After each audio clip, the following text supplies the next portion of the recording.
وأنا ولله الفاتحة. أعوذ بالله من الشيطان الرجيم. بسم الله الرحمن الرحيم. الحمد لله رب العالمين الرحمن الرحيم مالك يوم الدين إياك نعبد وإياك نستعين اهدنا الصراط المستقيم صراط الذين أنعمت عليهم غير المغضوب عليهم ولا الضالين آمين.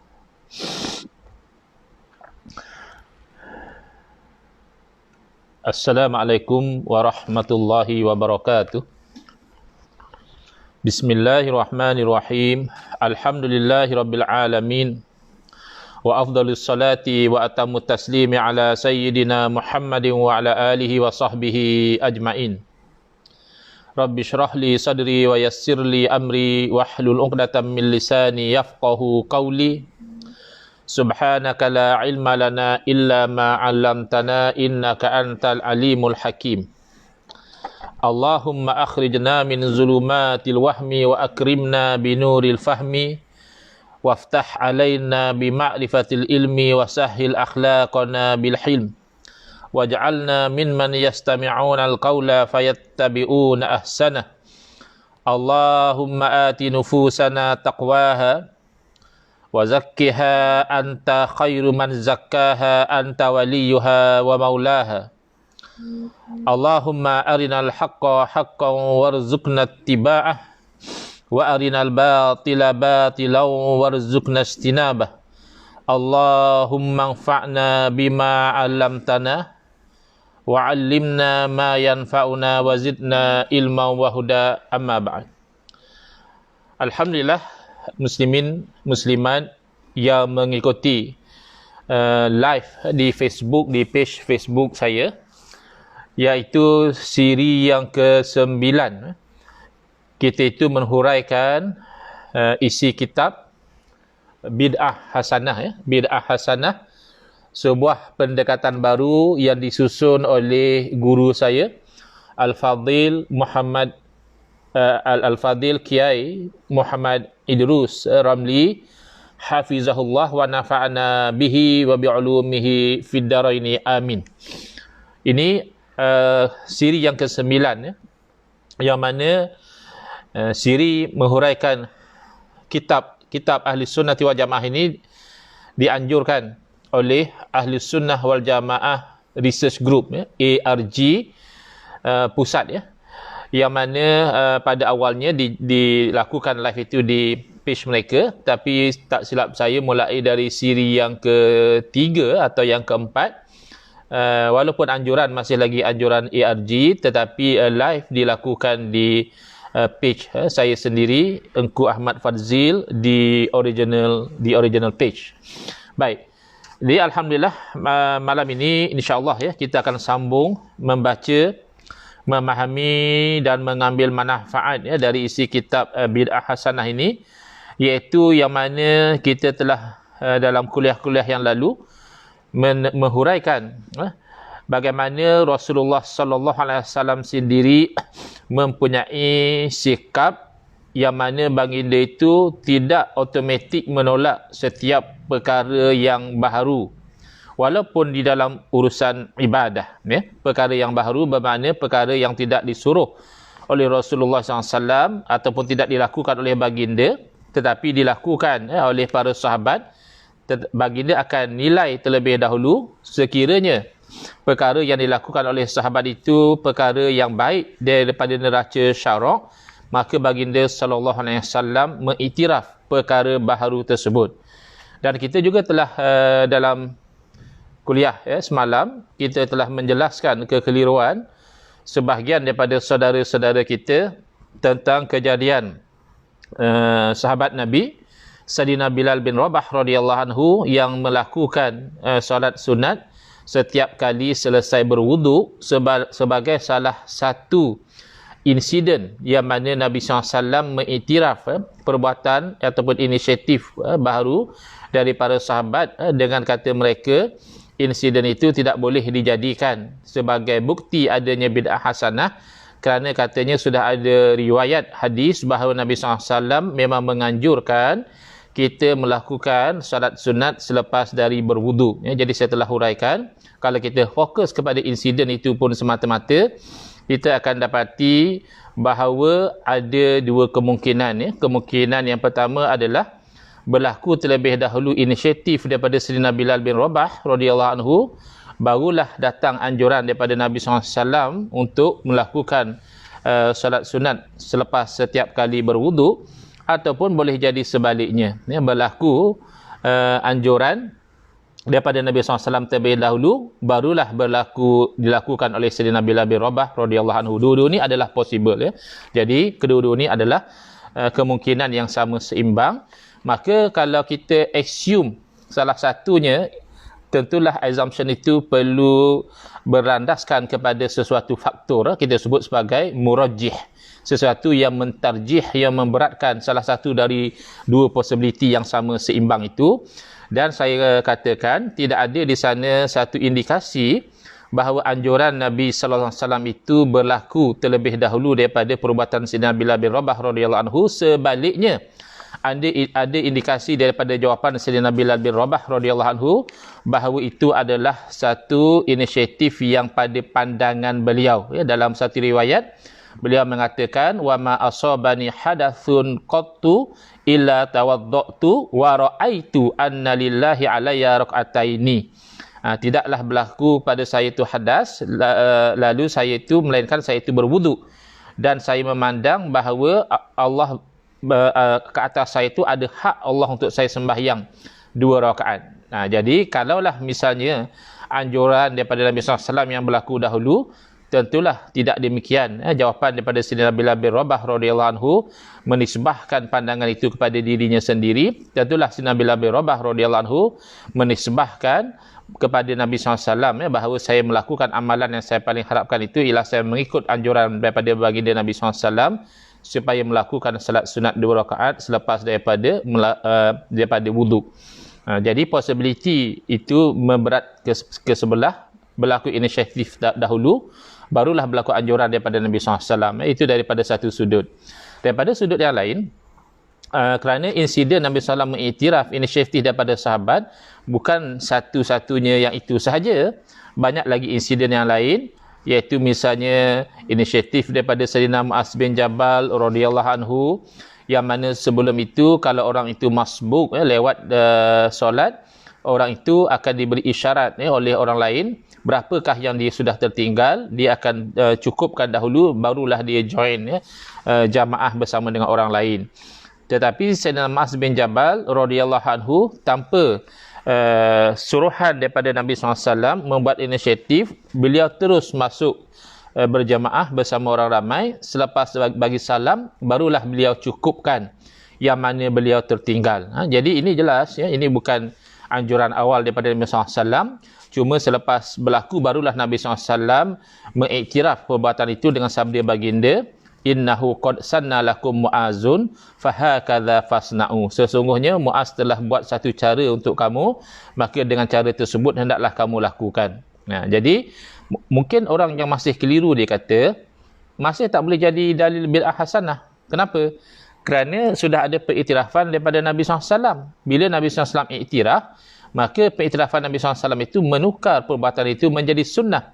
Kan kita tahu sunnah Nabi SAW ni boleh jadi sunnah dalam bentuk perkataan, apa yang diucapkan oleh Nabi SAW, sunnah qauliyah. Boleh jadi sunnah dalam bentuk perbuatan, apa yang dilakukan oleh Nabi SAW, sunnah fi'liyah. Dan apa yang dilakukan atau diucapkan oleh orang lain tetapi mendapat pengiktirafan daripada Nabi SAW, itu namanya sunnah takririyah. Itu memang kita tahu dan kita faham. Cuma mungkin saudara-saudara kita yang masih membangkang, walaupun kita bawa contoh-contoh ini, dia terlepas pandang. Dia kata, itu tak boleh jadi dalil bid'ah hasanah kerana itu sudah ada iktiraf daripada Nabi SAW. Dia lupa bahawa ketika Nabi SAW mengiktiraf perbuatan baharu itu, perbuatan itu masih lagi statusnya baharu. Maknanya belum diiktiraf. Selepas Nabi iktiraf, baru kita katakan sunnah takririyah. Maknanya apa? Maknanya ketika Nabi SAW mengiktiraf, Nabi SAW mengiktiraf satu perbuatan baharu. Satu perbuatan yang belum ada pengiktirafan lagi. Pengiktirafan datang kemudian. Maka kalau kita memang nak ikut sunnah Nabi SAW, maka demikianlah sepatutnya kita bersikap. Apa-apa sahaja inisiatif yang dilakukan oleh umat Islam, baik dalam urusan dunia maupun dalam urusan agama, hendaklah ditimbang di atas neraca syarak. Ini sebenarnya adalah tugas para ulama. Ulama kena menimbang inisiatif baharu itu di atas neraca syarak. Maka sekiranya didapati selari dengan neraca syarak, tidak bercanggah dengan hukum, maka itu dibenarkan. Terpulanglah yang dibenarkan tu nak dinamakan bid'ah hasanah ataupun tak nak namakan bid'ah langsung, itu tidak ada masalah. Yang penting perkara baharu tidak semuanya haram sebagaimana yang disangkakan oleh sebahagian daripada saudara-saudara kita. Kemudian kita juga telah jelaskan bagaimana Sayyidina Allah bin Abbas radhiyallahu anhuma bukan setakat buat benda baharu, maknanya tidak ada anjuran daripada Nabi SAW, tidak ada contoh daripada Nabi SAW, bahkan perbuatan Sayyidina Abdullah bin Abbas radhiyallahu anhu zahirnya bercanggah dengan anjuran Nabi SAW.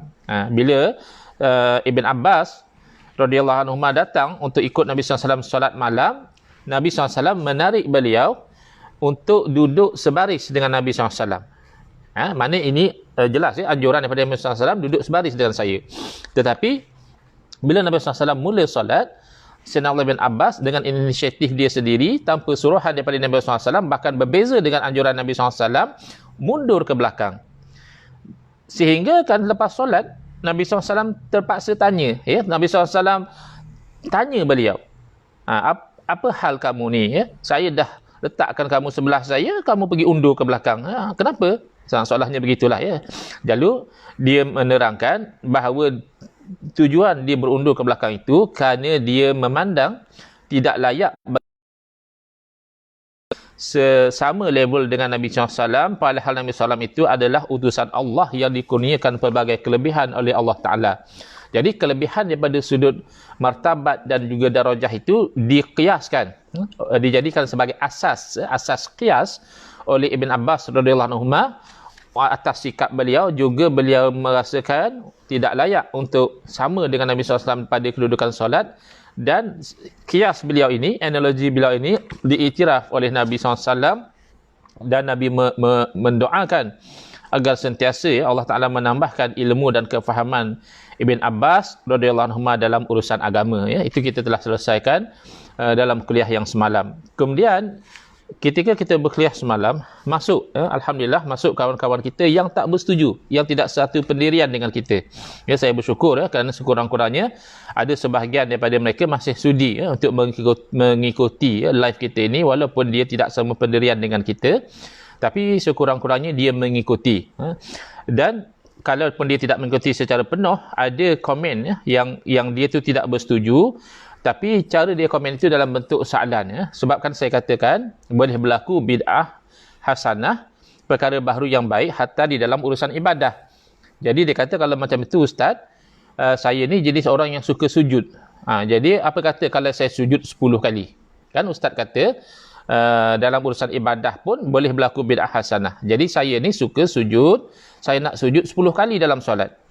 Jadi saya terangkan, yang dikatakan bid'ah hasanah ini adalah perkara baharu yang tidak bercanggah dengan syarak. Jadi bila kamu kata kamu sujud 10 kali dalam solat, maka sujud yang 10 kali itu perlu ditimbang di atas neraca syarak.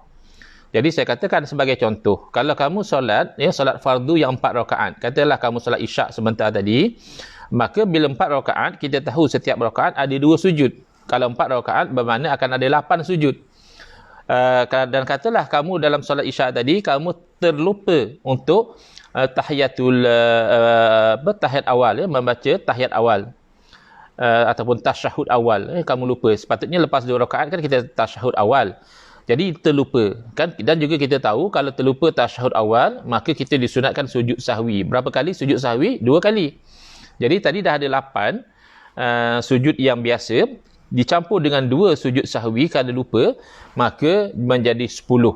Jadi saya kata kalau macam itu kesnya, iaitu tidak bid'ah yang sayyi'ah, itu bukan bid'ah kerana itu masih lagi selari dengan anjuran syarak. Kemudian kalaulah kamu itu misalnya memang kamu sembahyang dah elok dah cukup dah 4 rakaat, dan oleh itu 8 kali sujud, tapi kamu saja-saja nak tambah 2 rakaat, maka itulah yang dikatakan bid'ah sayyi'ah, bid'ah yang buruk. Ataupun lagi teruklah, kalau setiap rakaat kamu sujud 10 kali. Orang satu rakaat 2 kali sujud. Tak, dia satu rakaat 10 kali sujud, 4 rakaat 40 kali sujud misalnya. Itu lagi teruk. Itu adalah bid'ah yang sayyi'ah.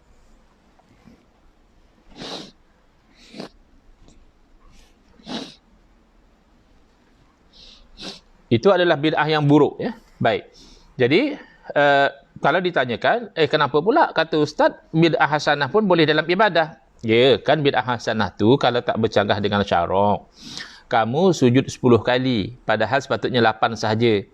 Atau kamu sujud 10 kali setiap rakaat, ya, padahal sepatutnya setiap rakaat hanya 2 kali sujud. Itu dalam neraca syarak, baik ataupun tidak. Kerana baik tak baik ini bukan atas kepala otak kita. Kepala otak kita kata, sujud ni benda yang bagus. Maka kalau sujud 2 kali pun dah bagus, apatah lagi kalau sampai sujud 10 kali, tentu lagi bagus. Bukan macam itu. Bagus tak bagus sesuatu bid'ah itu mengikut neraca syarak. Mengikut neraca syarak, sujud lebih daripada yang telah ditetapkan itu adalah perkara yang tidak baik. Kenapa? Kerana sujud ini kan termasuk dalam ibadah solat. Ibadah solat jenis ibadah yang mahdoh. Atau saya lebih suka menggunakan istilah ibadah yang muqayyadah. Ibadah yang diikat dengan beberapa ikatan.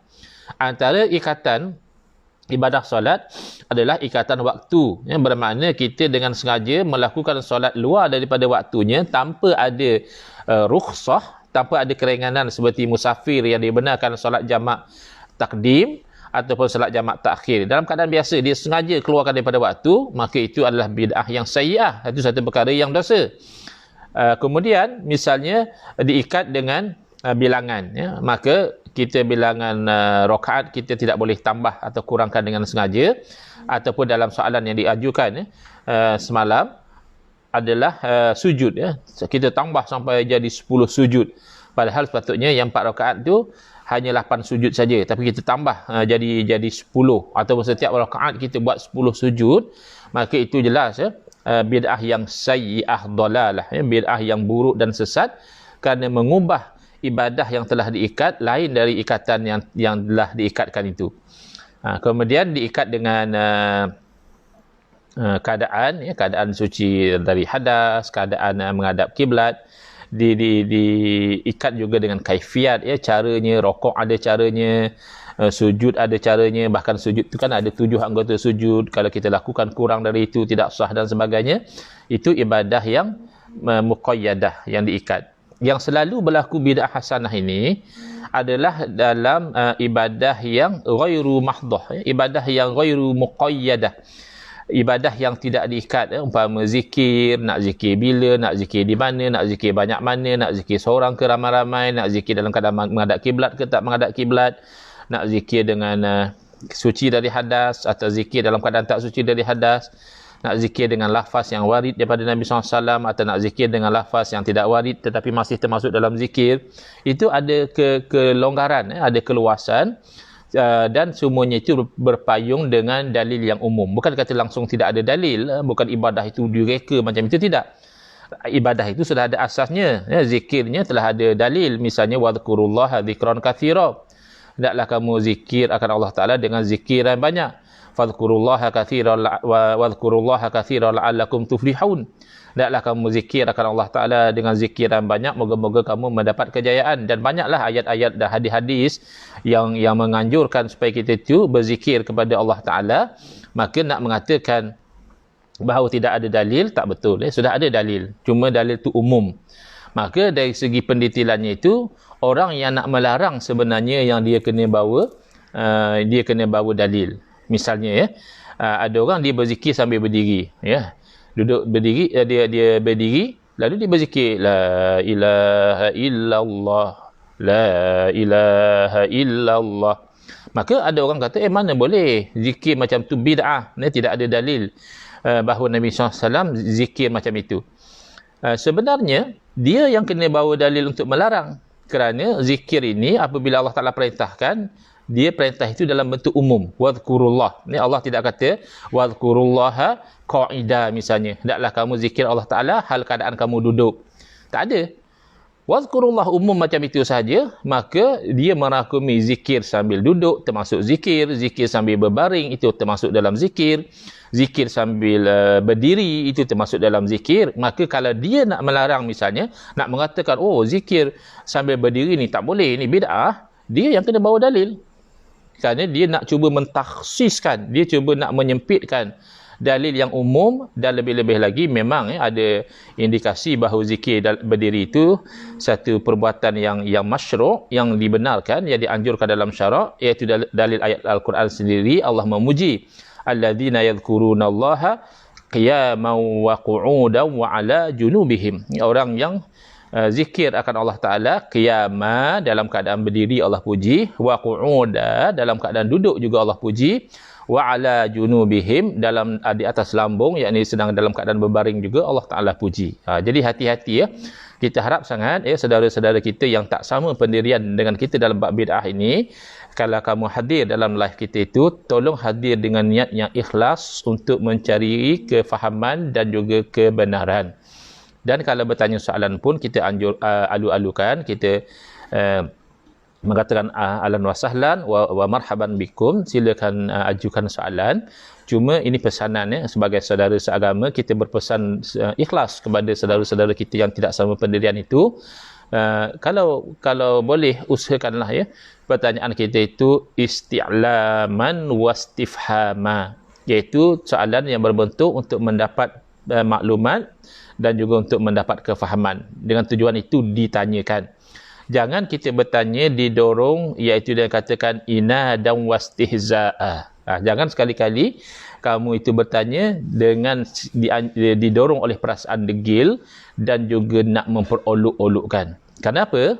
Kerana kita bimbang kalau dorongannya begitu, maka macam mana sekalipun kita terangkan dengan dalil, dengan itu dan ini, dibimbangi terhalang dari kefahaman. Sedangkan sebagaimana yang diisyaratkan oleh Nabi SAW, man yuridillahu bihi khairan yufaqihu fid din. Barang siapa yang Allah nakkan dengan dia itu kebaikan, nescaya Allah berikan dia faham dalam urusan agama. Jadi kalau terhalang dari kefahaman, maka boleh difahami terhalang dari kebaikan ya, wal iyadzu billah. Baik, sekarang kita sambung lagi. Ini kitabnya. Kalau ada saudara-saudari yang memerlukan kitab ini ya, jangan order dengan saya. Itu boleh tengok di poster kuliah ini, order dengan ARG ya. Ini kitab terbitan Ahlussunnah wal Jamaah Research Group dan juga diedarkan oleh mereka ya. Jadi sila hubungi mereka. Sekarang kita sudah sampai ke muka surat 24, iaitu hadis Sayyidina Ali bin Abi Talib radhiyallahu anhu.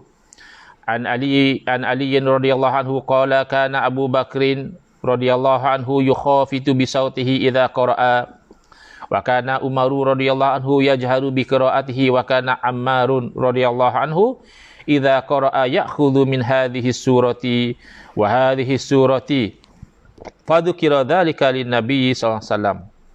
Faqala li Abi Bakrin lima tukhafitu, qala inni usmi'u man unaji, wa qala li Umara lima tajharu bi qiraatika, qala ufzi'u asy-syaitana wa uqizul wasnana, wa qala li Ammarin lima ta'khudhu min hadhihi surati wa hadhihi surati, qala atasma'uni akhlitu bihi ma laysa minhu, qala la, thumma qala fakulluhu tayyibun. Baik. Semalam ada soalan. Saya rasa saya dah jawab soalan itu, tetapi kadang-kadang ini masalah juga ya dengan Facebook page ni. Kadang-kadang kita dah jawab tapi dia tak appear. Lepas saya dah jawab, saya dah post komen saya itu, jawapan saya itu, bila saya cek balik tak ada pula jawapan saya di situ ya. Ada kawan kita tanya tentang hizib ya.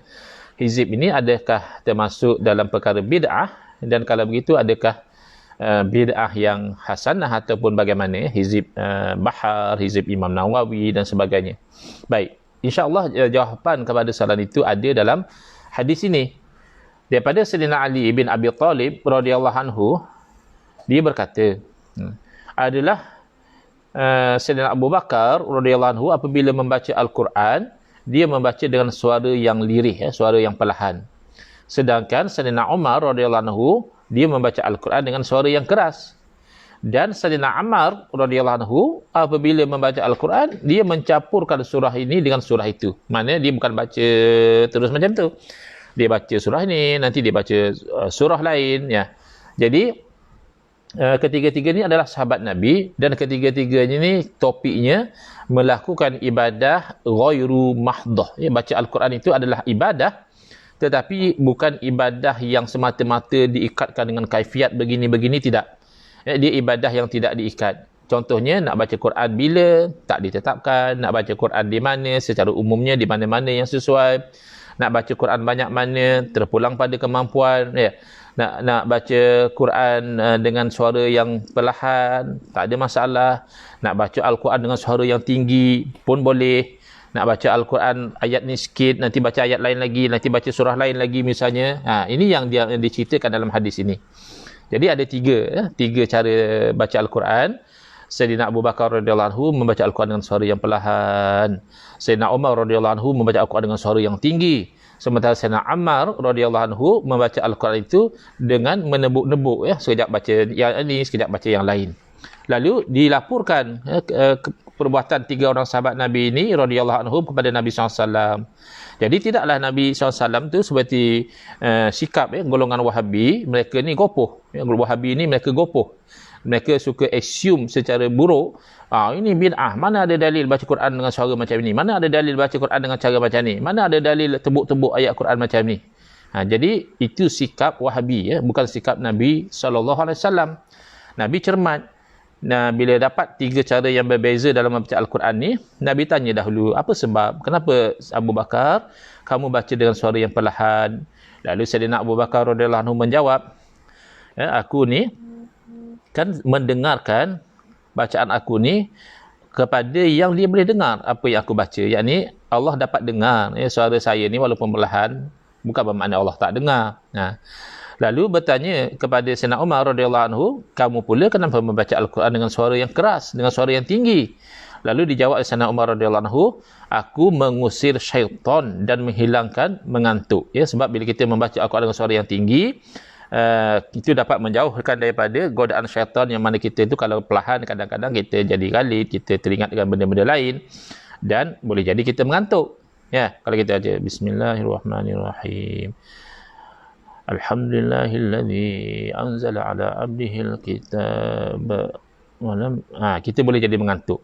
Tapi berbeza kalau kita baca dengan suara yang tinggi. Bismillahirrahmanirrahim. Alhamdulillahilladzi anzala ala abdihil kitab wa lam yaj'al lahu iwaja. Qayyim dan seterusnya, itu kan susah nak mengantuk. Dan fokus kita pun lebih baik. Dan Sayyidina Ammar radhiyallahu anhu pula, kenapa kamu campur-campur surah ini surah itu?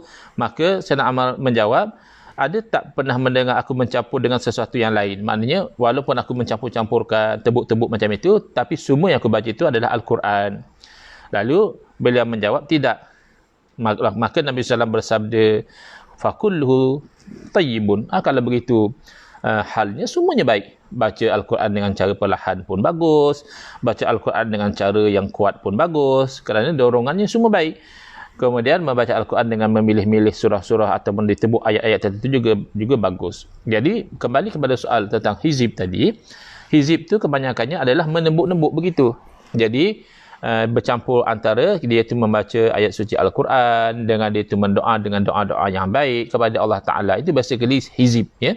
Jadi tidak ada bercampur di situ sesuatu yang bercanggah dengan syarak. Kerana berdoa ini satu perkara yang masyru', ya. Mendoakan perkara-perkara yang baik itu adalah satu perkara yang disuruh oleh agama kita. Secara umumnya, ud'uni astajib lakum. Hendaklah kamu doa, mohon kepada saya, nescaya saya akan perkenankan bagi kamu doa kamu. Jadi hizib dia biasanya ada doa di situ.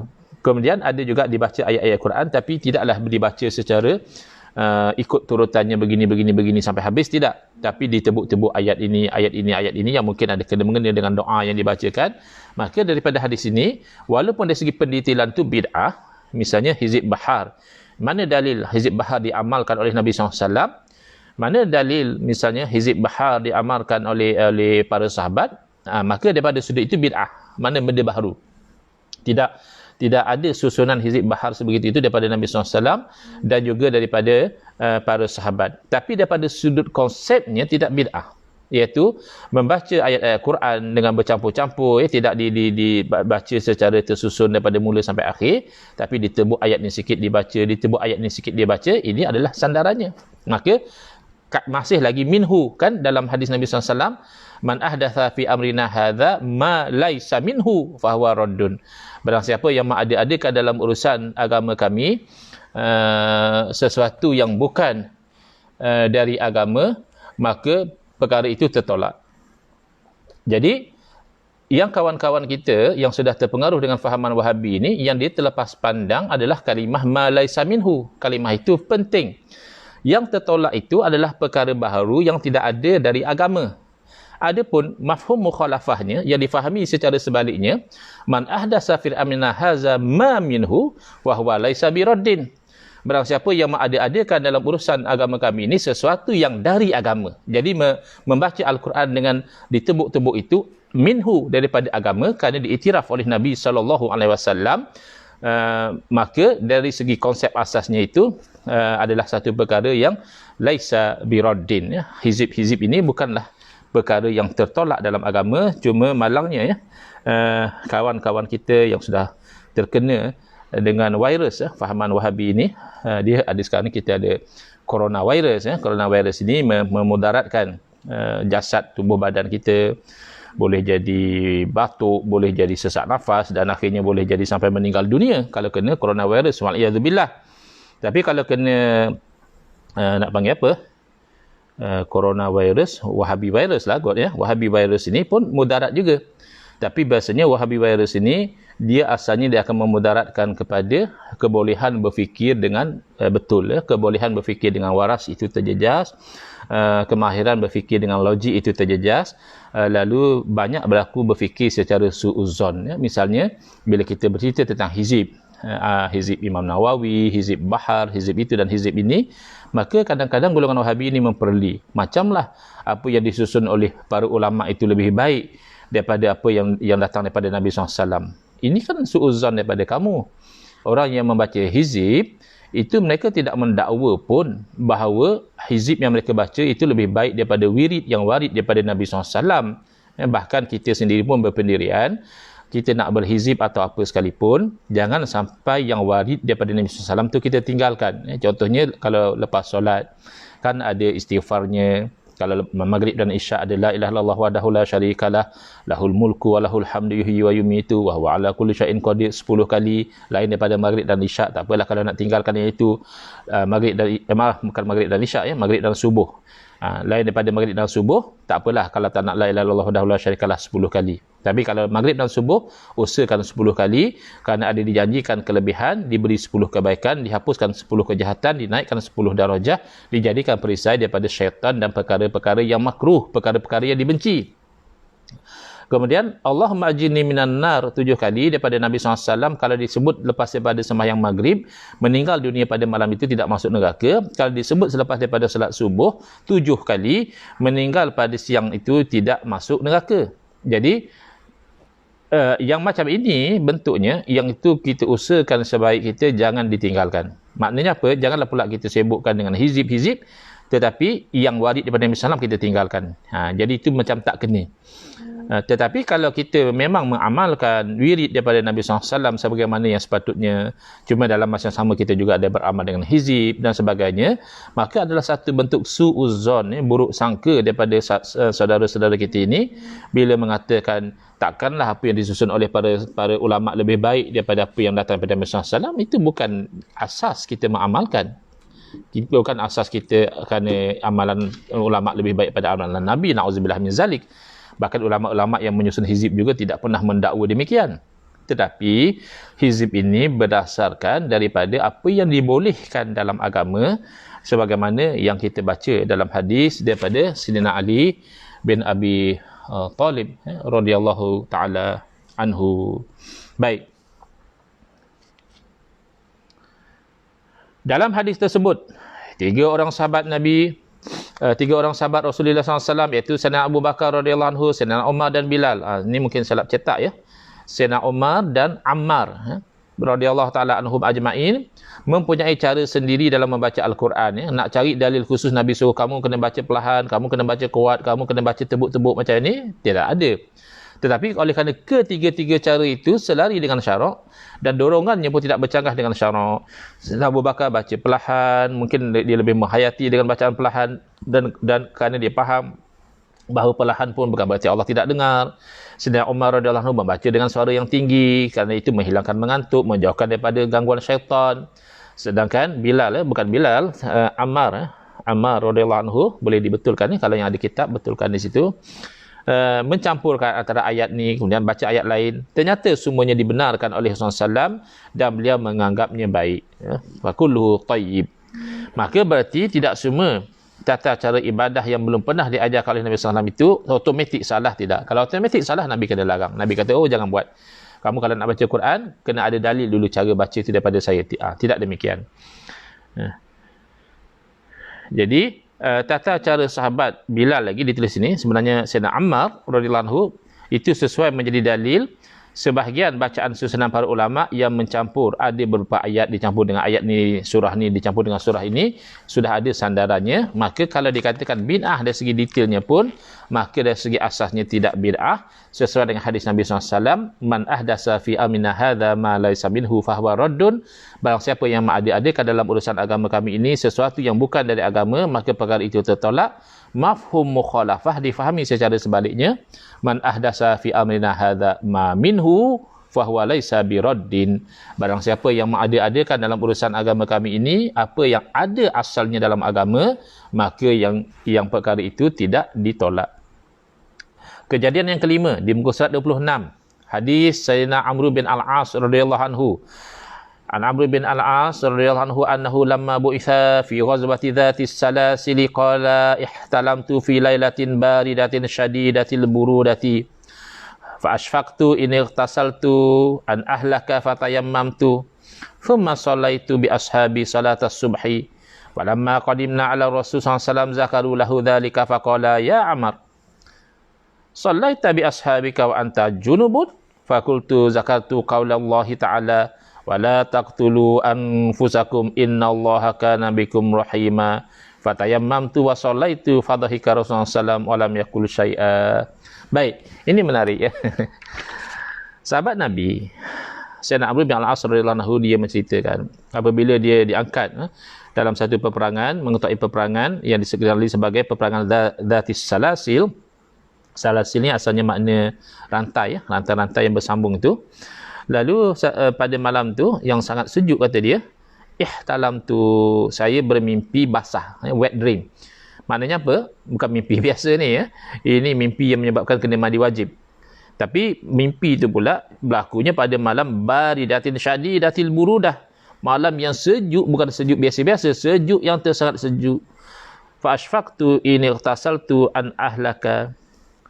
Dan saya bimbang, kalaulah saya mandi, nanti saya akan binasa. Maknanya memang ya, orang yang pernah duduk di negara yang ada musim sejuk, musim salji dan sebagainya, dia boleh faham ya. Sejuk bukan macam sejuk dekat Malaysia. Kita kalau subuh-subuh, kadang kita nak mandi, kalau tak ada water heater, kita kata sejuk. Tapi itu sejuk yang masih okey lagi. Tapi kalau sejuk yang di negara sejuk, itu macam kita kata, kita tuang ais atau lebih sejuk daripada ais ke badan kita. Maka bimbang akan binasa tubuh saya. Cuba tengok, ini ada kaitan dengan apa yang berlaku sekarang, COVID-19. Kan apabila kerajaan kita memutuskan perintah kawalan pergerakan, maka dilarang kita itu bergerak bebas sebagaimana sebelum daripada perintah itu dikeluarkan. Apatah lagi dilarang kita itu berkumpul beramai-ramai, kerana ini menjadi sebab kepada menularnya wabak COVID-19 ini. Maka ada kawan-kawan yang komplain, dia kata lebih-lebih lagi kerana kawalan pergerakan ini sampai melibatkan kita tidak solat jemaah di masjid, kita tidak solat Jumaat pun hatta. Kalau jemaah tu kita boleh katakan masih kita boleh solat jemaah di rumah masing-masing. Tapi kalau solat Jumaat, maknanya tak ada Jumaat lah kita dalam tempoh ini. Jadi ada sebahagian mengatakan kita ni seolahnya lebih takutkan kepada virus daripada takut kepada Allah Ta'ala. Karena Allah suruh kita sembahyang jemaah, Allah suruh kita sembahyang Jumaat. Lalu kita pula diperintahkan sebaliknya, oleh kerana wabak virus ini seolahnya kita itu lebih takut kepada virus berbanding dengan takut kepada Allah. Tidak demikian. Kerana ketakut kita kepada Allah juga menuntut kita menjaga keselamatan diri kita. Maka dalam kes ini misalnya, asalnya dituntut bila orang itu mimpi basah, wet dream, untuk dia menghilangkan janabah, junub dia itu, dia kena mandi. Meratakan air ke seluruh badan. Adakah kita boleh katakan, oi, sahabat Nabi lebih takut sejuk daripada Allah Ta'ala? Sayyidina Amr bin Al-As ni teruknya dia lebih takut dengan kesejukan berbanding dengan takut kepada Allah. Bukan demikian. Sahabat Nabi dia faham syarak ini dengan kefahaman yang luas, ya. Dan bahkan kefahaman beliau tu mendapat approval daripada Nabi SAW, walaupun tidak diucapkan, tapi kita boleh faham approval tersebut, apa yang berlaku. Jadi oleh kerana dia bimbang, oleh kerana sejuk itu sejuk yang melampau, kalau dia mandi nanti akan bawa mudarat, boleh jadi sampai mati, siapa tahu, maka saya tayamum. Saya tayamum dengan tujuan untuk mengangkat hadas besar. Kemudian saya solatlah dengan sahabat-sahabat saya yang turut serta dalam peperangan tersebut, dan jadi imam solat subuh. Jadi apabila kami kembali berjumpa dengan Nabi SAW, kawan-kawan pun cerita. Macam kita kadang-kadang berlaku satu benda yang pelik sikit, kita mula cerita masuk dalam WhatsApp, oh imam tadi tak mandi junub misalnya lah, kalau zaman kita lah ada WhatsApp group dan sebagainya. Zaman Nabi SAW, sahabat-sahabat cerita pada Nabi SAW apa yang berlaku.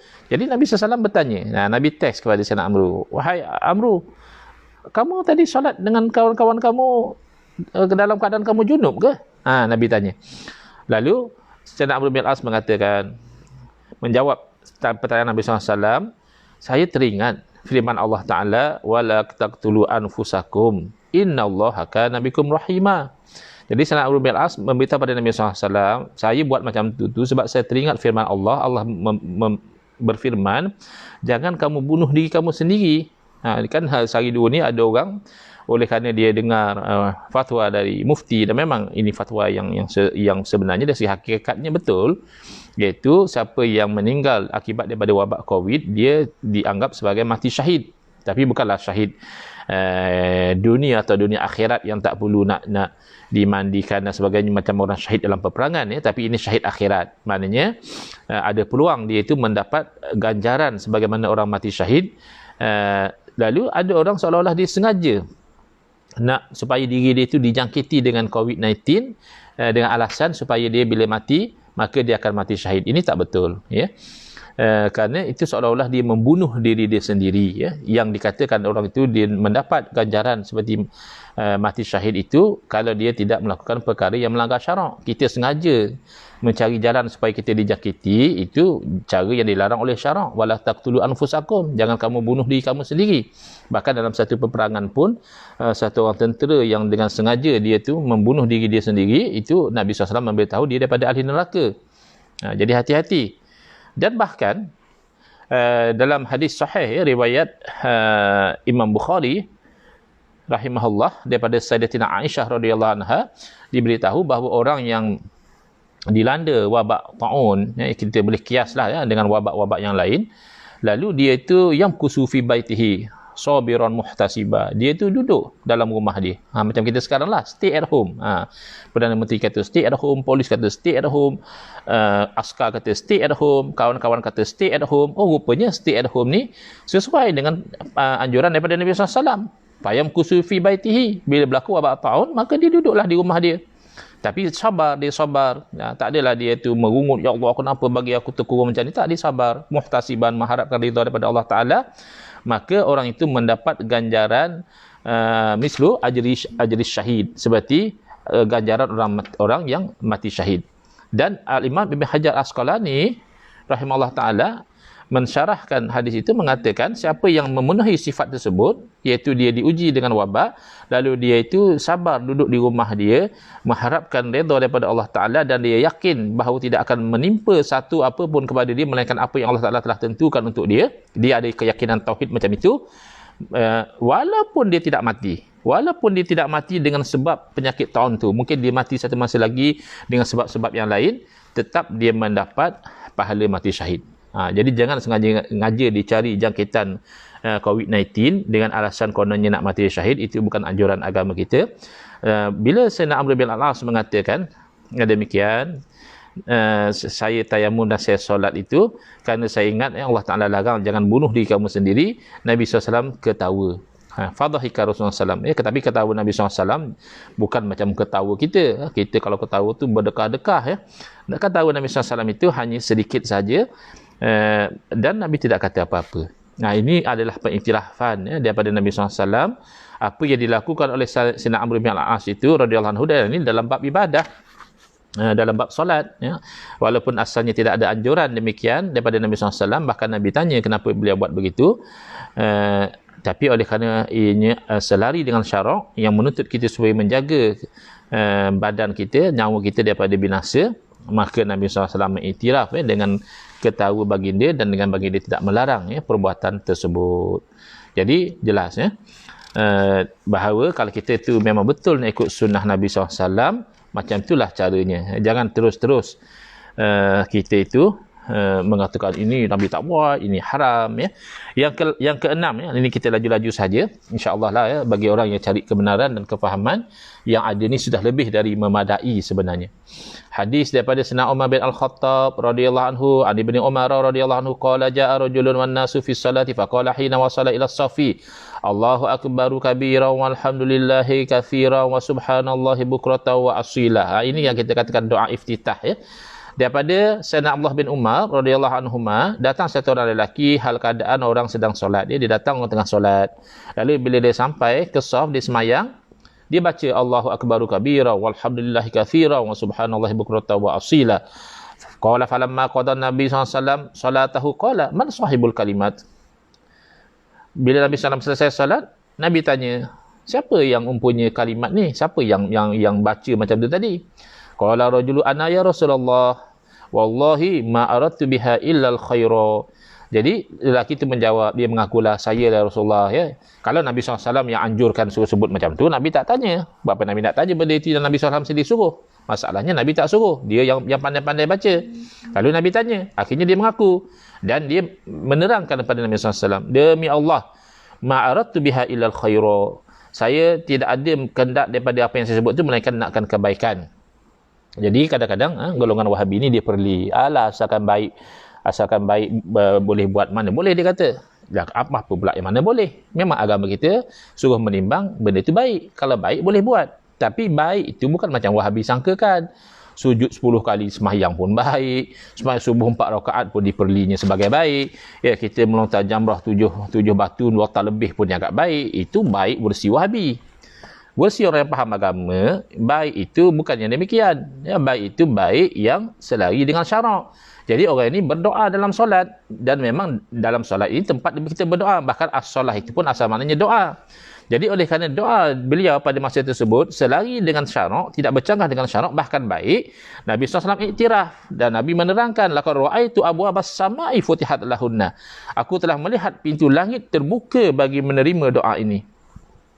Jadi bila Sayyidina bin Umar radhiyallahu anhuma mendengar yang demikian, fama taraktuhunna mundu sami'tuhunna. Bila aku dengar macam itu, aku tak pernah tinggal baca doa iftitah itu semenjak daripada saya dengar bisyarah daripada Nabi SAW bahawa doa itu diperkenankan oleh Allah Subhanahu Wa Taala, walaupun asalnya itu adalah perkara bid'ah, perkara yang tidak dianjurkan oleh Nabi SAW. Tapi dah jadi sunnah. Ialah jadi sunnah lepas itu.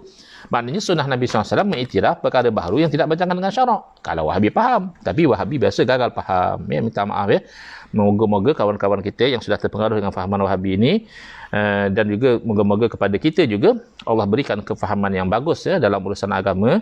Oleh itu kita dapat beramal dengan sunnah Nabi SAW itu secara hakiki, bukan sekadar mendakwa-dakwa saja kita pejuang sunnah, ustaz kita ustaz sunnah, kampung kita kampung sunnah, tapi tindak tanduk dan sikap kita bercanggah dengan sikap dan sunnah Nabi SAW. Yang terakhir, kejadian yang berlaku di zaman Nabi SAW. InsyaAllah kuliah besok kita akan pergi dengan kejadian yang berlaku selepas kewafatan Nabi SAW, iaitu hadis Rifa'ah bin Rafi' radhiyallahu anhu. Ini yang berlaku di zaman Nabi SAW. Wa an Rifa'ah bin Rafi'in radhiyallahu anhu qala kunna nusalli wara'a Nabi SAW falamma rafa'a ra'sahu min ar-raq'ati qala sami'allahu liman hamidah Qala rajulun wara'ahu rabbana walakal hamdu hamdan katsiran thayyiban mubarakan fih. Walamman sarafa qala manil mutakallim qala ana qala ra'aitu bid'atan wa salasina malakan yabtadirunaha ayyuhum yaktubuha. Baik. Daripada Sayyidina Rif'ah bin Rafi' radhiyallahu anhu, beliau menceritakan bahawa satu masa kami sedang solat di belakang Nabi SAW jadi makmum, Nabi jadi imam. Maka apabila Nabi SAW mengangkat kepalanya daripada rukuk, lalu bagi dia berkata, Sami Allah liman hamidah, Allah telah mendengar bagi orang yang memujinya. Lalu satu orang lelaki yang ada di belakang Nabi SAW, salah seorang daripada makmum berkata, Rabbana walakal hamdu, hamdan kathiran, tayyiban mubarakan fih. Ya, Tuhanku, Tuhan kami, bagimulah segala puji, pujian yang banyak, yang baik, yang diberkati padanya. Falamman sarafa, apabila Nabi SAW selesai solat, qala, Nabi bertanya, manil mutakallim, siapa yang bercakap macam itu tadi? Qala ana. Lalu orang lelaki tadi menjawab, mengaku, dia kata, saya ya Rasulullah. Tengok ya, ini Nabi SAW tidak anjurkan asalnya. Maknanya dia membuat satu perkara baru, dan perkara baru ini berlaku dalam ibadah, dalam solat. Kalau memang buat perkara baru dalam ibadah itu haram hukumnya, itulah kewajipan seorang Rasul tabligh, menyampaikan, jangan kamu baca macam itu. Saya tak pernah ajar baca macam itu. Baca benda yang saya tak pernah ajar dalam solat itu hukumnya haram. Mesti macam itu.